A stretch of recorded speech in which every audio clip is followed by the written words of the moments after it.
Hello, everyone, and welcome back to another episode of the Excellence Project. I am Egbert, and I am really glad that you could join me today. Last week, we started speaking about the 6 common fears that can hold us back as individuals. The 6 fears that somehow and subtly find themselves interwoven or intertwined into our subconscious mind, and they stay there and they affect our habits, they affect our identity, who we are, and ultimately they affect the way we see ourselves and the things that we think we can and cannot achieve. We also looked briefly, we had a quick story about a gentleman who came to install a washing machine at my house, and we had a conversation. In essence, he was saying that for 35 years and more, he was an IT professional, and then he started feeling unfulfilled, and he was a bit worried that life was passing him by, and in his 60s he decided that he was going to make a change. He decided that it was time to do something new, so he retrained, and he is now a technician who goes about traveling from place to place, enjoying the outdoors, seeing and meeting different people while he installs their appliances. I also spoke briefly about my fear of leaving my quest to improve myself a bit too late. Should I have started when I was younger? Is it too late for me now to set the kinds of goals that I have set for myself, and do I have enough time to achieve them?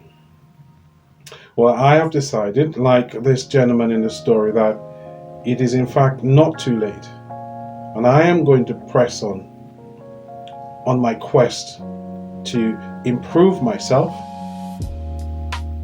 to live a fulfilled and successful life. I am going to using the principles of 1% improvement by taking small, smart steps that will compound over time, slowly build a life that I am happy with and that I can be proud of. So what are we going to do today? Today we're going to start looking at the 6 basic fears. And what are the 6 basic fears, you may ask? The 6 basic fears are the fear of failure, the fear of rejection, the fear of success. Yes, I know this one may seem a bit strange, but some of us are afraid of being successful, and we do strange things to sabotage ourselves. The next one is the fear of change. Then we have the fear of uncertainty. And finally, we have the fear of vulnerability. Some of us are afraid to be out there on the ledge by ourselves, so we do whatever it takes to stay in our comfort zone. So these are the 6 fears that we'll be looking at over the next few weeks. But today we're going to start by looking at the fear of failure. There is an excellent individual in all of us. That person committed to self-improvement 1% at a time. Committed to taking small, smart steps or small, smart actions consistently over time, knowing that through the principle of the compound effect, these small actions will result in massive rewards. This is another video journal entry from my quest to find my inner excellent individual.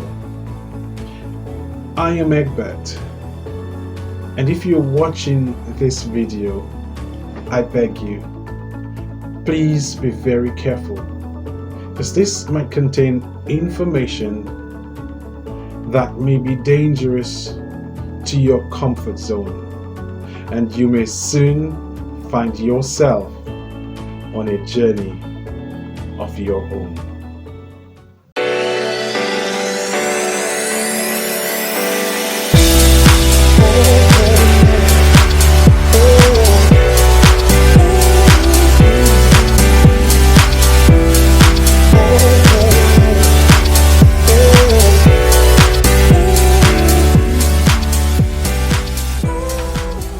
Before we go into discussing the different types of fears that we have, let us just quickly build the foundation by looking at fear itself. What is fear? What is the origin of fear? And science tells us that fear is something that is inbuilt in us. It's hardwired in our brain. It's hardwired into that part of the brain sometimes referred to as the lizard brain.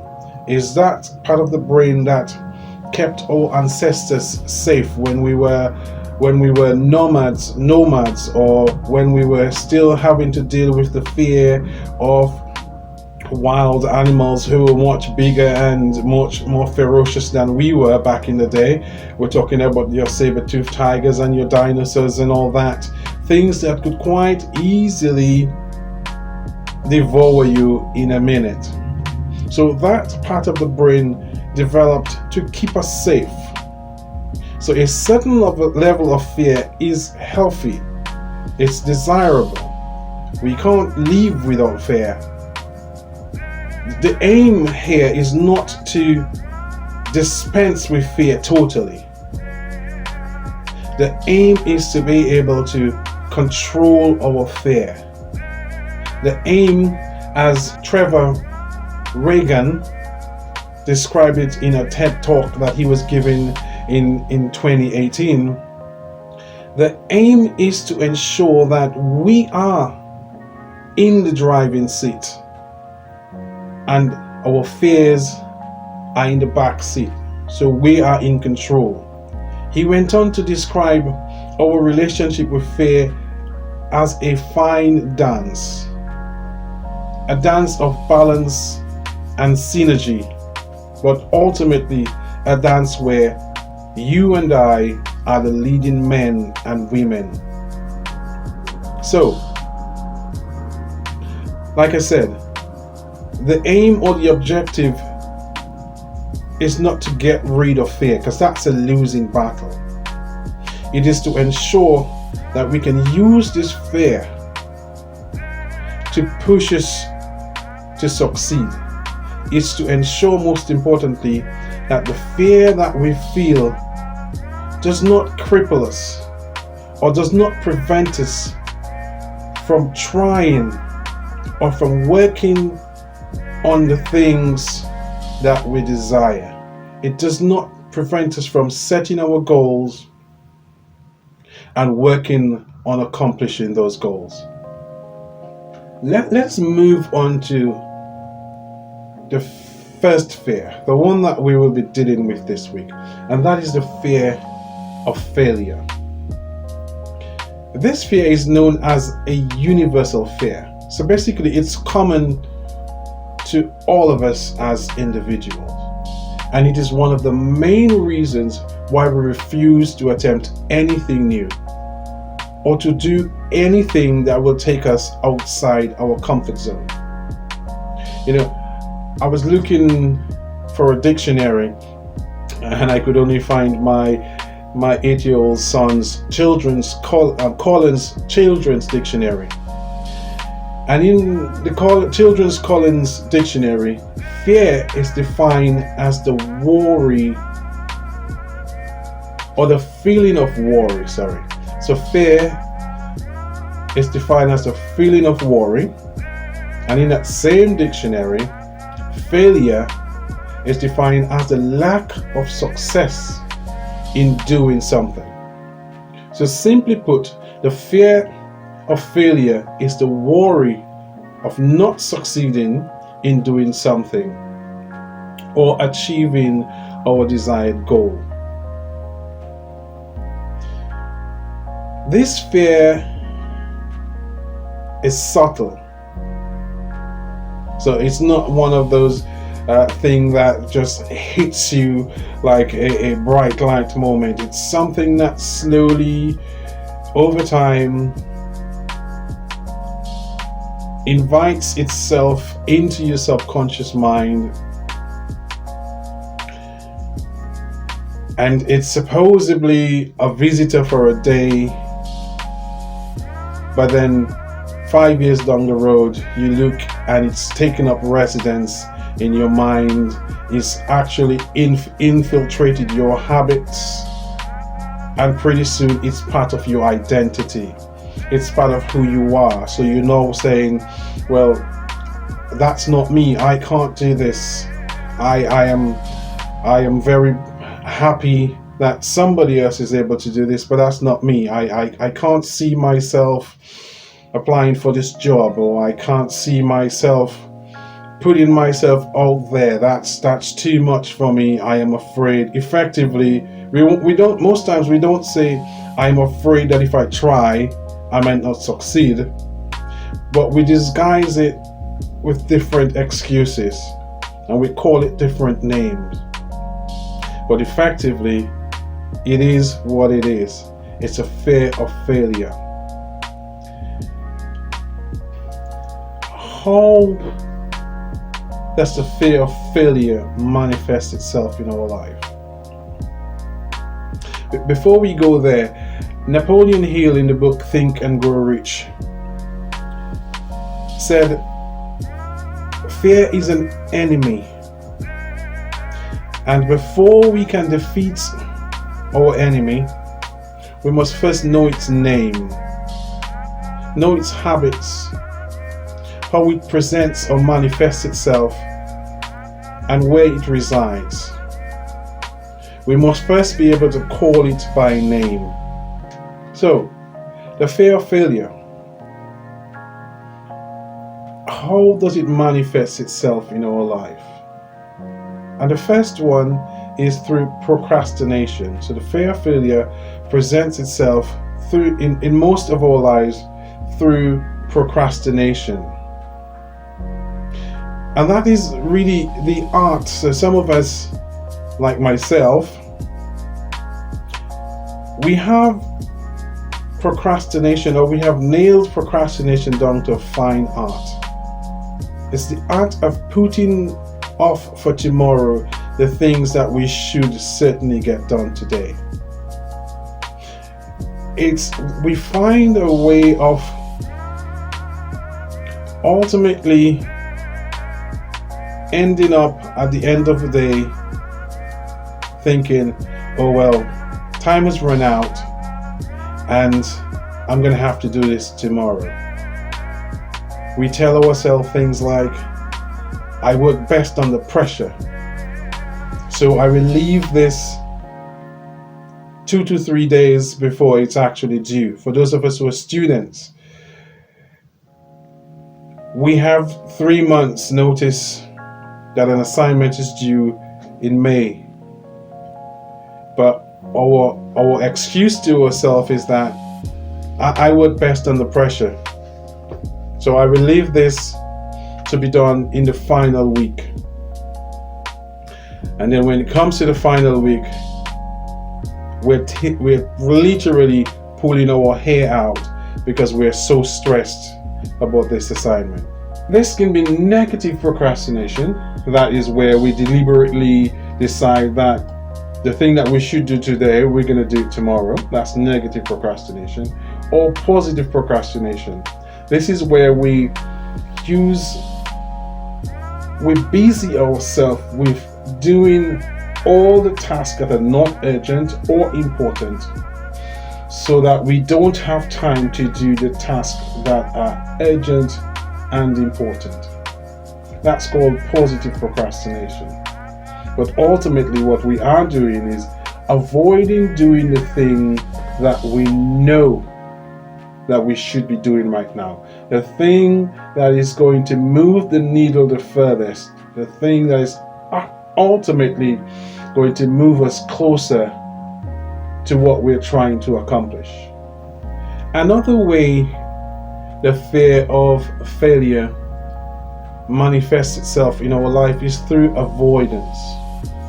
We avoid taking risks. We avoid starting new things because ultimately we're afraid that we will not be successful. So this will lead to missed opportunities and lack of personal growth. Avoidance affects every area of our life. It's worth mentioning that avoidance can be a core symptom of post-traumatic stress disorder or PTSD. It is used as a coping mechanism as people who suffer from PTSD. And in those instances, I encourage you to seek professional help. If you think that you've been through something traumatic and you're using avoidance as a coping mechanism, there is a lot of help out there. There's a lot of help on the NHS, or there's a lot of private help that you can find to help you deal with whatever traumatic events that you've suffered, and ultimately help you deal with using avoidance as your coping mechanism. And the final way in which the fear of failure can manifest itself in our lives is through what is called perfectionism. Some of us have the propensity to impose really unreasonably high standards on ourselves, and we strive to be flawless in everything that we do. People who identify as perfectionists often have a all or nothing mentality, and they think anything less than perfection is failure. But these people can find it really difficult to complete projects or even the simplest of tasks, because what we do is, if I have a perfectionist mentality, I think that I need to research as much as I possibly can. I need to know everything that there is about that particular task or that particular project. And what I'm in fact doing is putting off starting the project, because the time that I spent researching, I could have started the project. And ultimately, the best way to learn anything is to do it, to start doing it, to take action, to take small, smart steps, to make gentle changes, and do that consistently over time. And you will find that the task that you've set yourself, you will accomplish, and you will learn as you go along. Let us look at some of the common reasons why we fear failure. And one of the first reasons is the fear of negative consequences. So we're worried that if we try something, we do not succeed, there's going to be a negative consequence that may arise from our failure.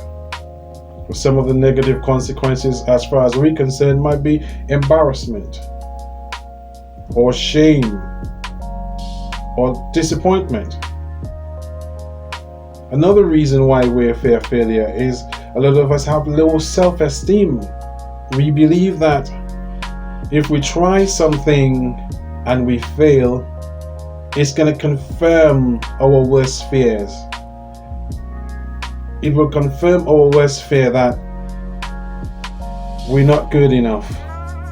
Because that's what low self-esteem is. I should know. You know, when I was growing up, sort of early teenage years, self-esteem was something that I didn't even identify with. My self-esteem was so low that if I was walking down the street and two persons, total strangers, were walking in the opposite direction and they laughed, I took it to mean that they were laughing at me. When, you know, most of the times the people didn't even see me there. But that's how low my self-esteem was, that I thought that they were laughing at me. So I would have not tried anything new. I certainly would not have gone up and introduced myself and sort of start a conversation with somebody new. That would have never happened because of the fear of embarrassment, because of the fear of failure, and that would confirm to myself that, yeah, well, you're not good enough. Who would want to talk to you? Why would somebody new want to talk to you? So the fear of failure, because we have low self-esteem, and that leads to an endless cycle of negative self-talk. I'm not good enough. I was never good enough. I'm not good looking. I'm not smart. So the last reason why we fear failure is self-doubt. It's pretty closely related to lack of self-esteem. But self-doubt may lead to, again, negative self-talk, which will further impede our development and prevent us from accomplishing anything. Let us look at some action tips. Let's get some action tips of how we can deal with this particular fear. Action tip number 1 is called Eat That Frog. Yes, that sounds nasty and illegal, I know. Eat a live frog first thing in the morning, and nothing worse will happen for the rest of the day. Mark Twain. In the book Eat the Frog by Brian Tracy, the author explains the best way to overcome procrastination is to set a task and take action. So we first set a SMART goal. Our goal must be specific, it must be measurable, it must be achievable, it must be relevant, and it must be time bound. We should set a time frame by which we should accomplish this goal. And once we've set these goals, then we should make it a habit of planning our day, our week, our month, our year, and by extension, planning our lives. Action tip number 2. So in order to overcome the fear of failure and perfectionism, so it is important to recognize that failure is a natural part of the learning process.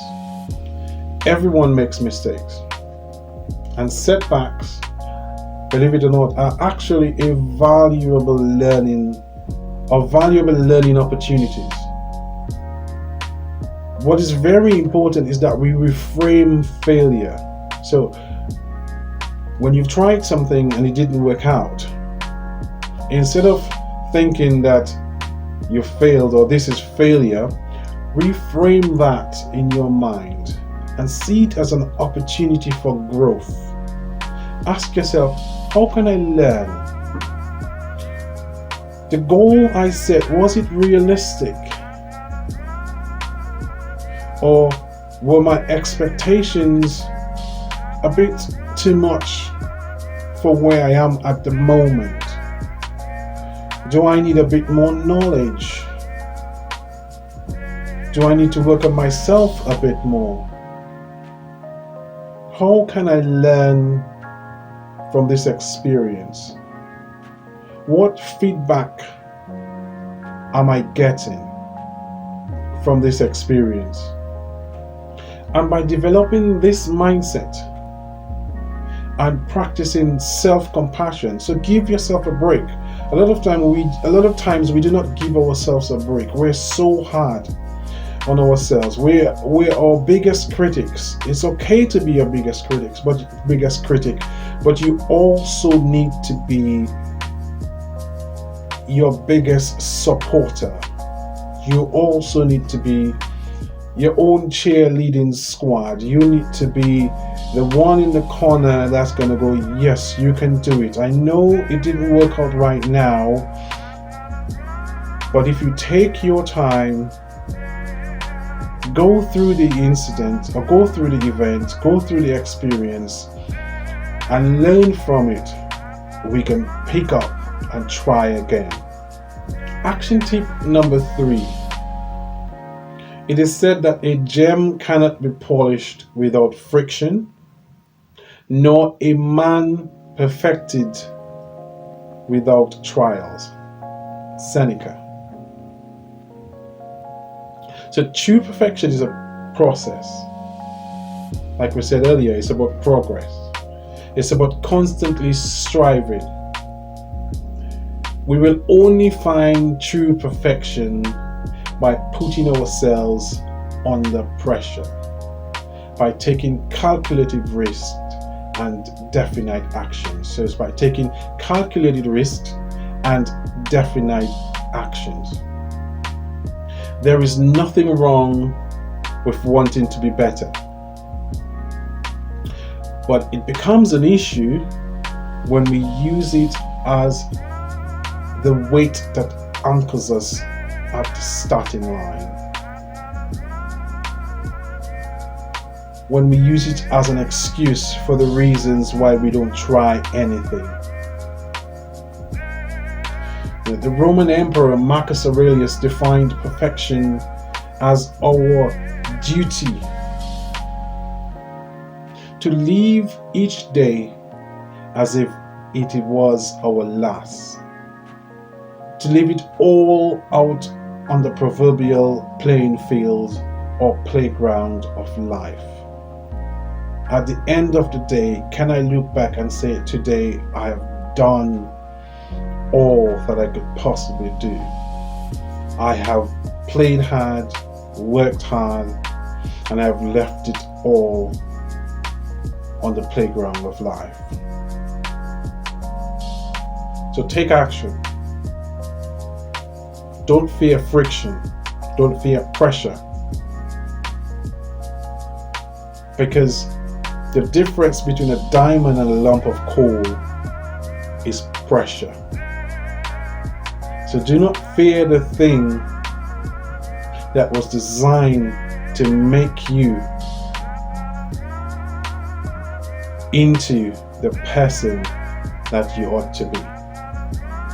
Thank you for staying with us to the end. And if the information that you've just heard, that you've just learned, if that information has spurred you into taking action, why don't you share this video with somebody else? Pass the information on to somebody else in the hope that it will spur them into taking action as well. So hit the like button, leave a comment, subscribe to the channel. I thank you for everyone who subscribed so far, because the more people who subscribe, the faster the channel grows and then we can do things like get guests onto the channel and present more information and greater avenue for growth. So please like, leave a comment, share, and subscribe to the channel.